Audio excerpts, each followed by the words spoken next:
Assalamualaikum warahmatullahi wabarakatuh. Apa kabar abang-abangku, om-omku? Kali ini kita akan membahas dan masih banyak yang bertanya bahwa manfaat dari cacing ini apa sih bang sebenarnya? Apa sih om sebenarnya? Banyak sekali itu pertanyaan-pertanyaan yang ada di TikTok. Bedeh, sampai pusing saya ngelihatnya. Ada yang dikasih cacing katanya harian malah burungnya mati. Jadi sebenarnya teman-teman, kenapa burung ini saya kasih cacing? Karena dia butuh teman-teman. Jadi kalau misalkan tidak butuh, ngapain saya kasih cacing? Kan seperti itu. Jadi banyak sekali teman-teman semuanya yang menyalahartikan cacing ini digunakan untuk ekstra puding harian.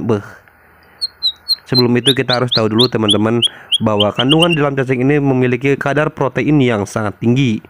Sekitar 6-70% lah ya.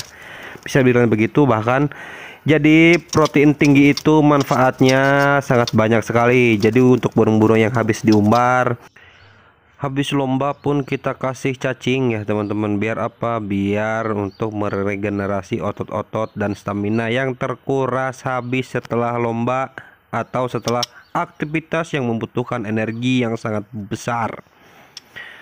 Nah, jadi ini adalah alasan saya kenapa burung ini saya kasihkan cacing, karena seperti yang kita lihat sekali berarti ini suhu tubuhnya sudah tinggi sekali teman-teman. Jadi untuk burung ini tidak bisa untuk dijemur atau diumbar teman-teman. Jadi kenapa? Karena suhu tubuhnya sudah panas sekali, apalagi kita berikan pengumbaran ya teman-teman ya. Jadi untuk ekstra puding yang saya berikan untuk burung saya yang namanya si killer ini cukup di 4 biji saja, dan itu pun masih kebanyakan teman-teman. Loh, apakah burungnya nanti nggak lemes bang? Ini contohnya enggak kan? Nggak ada lemes-lemesnya sama sekali dia nih. Kalau saya kasihkan jangkrik dengan lebih dari 4, ini biasanya akan keluar bulu kapas, ngembang bulu teman-teman. Jadi kayak burung yang kayak maunya tidur ya kan, seperti itu. Berarti kan dampaknya tidak bagus berarti untuk burungnya jika saya kasihkan ekstra puding yang berlebih.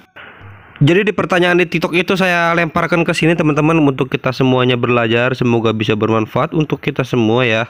Jadi adalah satu pertanyaan, burungnya dikasih cacing setiap hari rutin. Perlu digarisbawahi rutin. Kita tidak tahu kondisi tubuh burungnya itu seperti apa. Yang dimaksud itu adalah burung cendet teman-teman.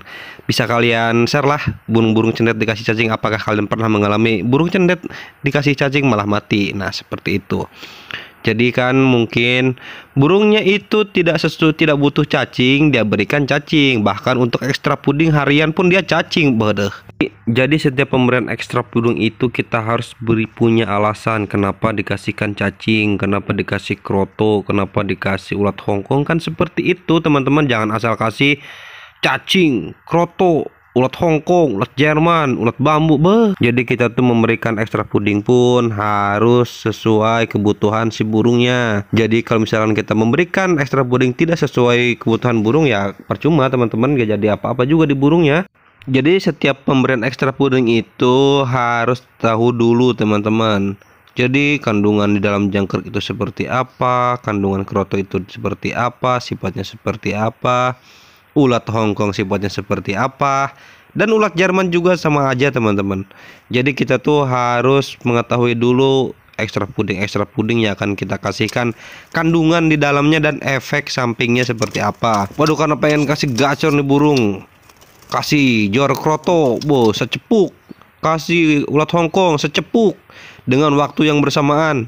Burungnya bukan malah gacor, malah diem, malah ngembang bulu kapas keluar. Waduh, nah ini bahaya ya teman-teman ya. Jadi kita tuh harus benar-benar paham dulu, jangan asal kasih saja. Contoh misalkan burung si A jor-joran ekstra puding, kroto, ulat Hongkong, ulat Jerman, segala ulat bambu, nah banyak pokoknya mah. Dan burungnya gacor, emang ada burung yang seperti itu, butuh ekstra puding banyak baru dia gacor, baru dia narung. Ada yang benar-benar burung yang nggak butuh terlalu banyak ekstra puding, ada. Dan salahnya kita malah ngelihat teman-teman di jor-jor ekstra puding burungnya gacor, nah kita malah ikut-ikutan. Jadi tugas kita cuma untuk memahami burung aja kok, cuma itu aja.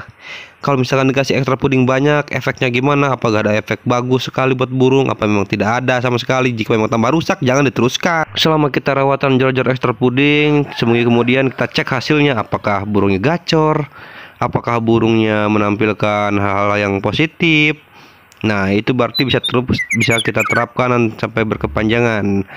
Tapi kalau misalkan burungnya seminggu dirawat seperti itu, jor-joran ekstra puding, tapi nggak dampaknya negatif, tidak ada hal-hal yang menunjukkan dia itu berubah jadi gacor, jadi narung, ya ngapain kita lanjutkan? Yang ada kita tuh nambah pusing.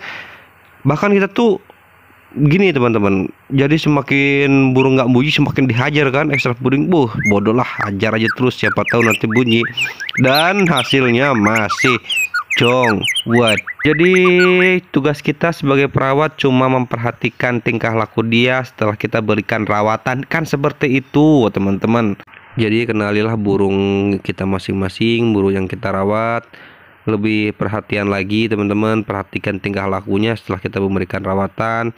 Semoga video ini bisa bermanfaat untuk kita semua. Saya pamit undur diri. Assalamualaikum warahmatullahi wabarakatuh.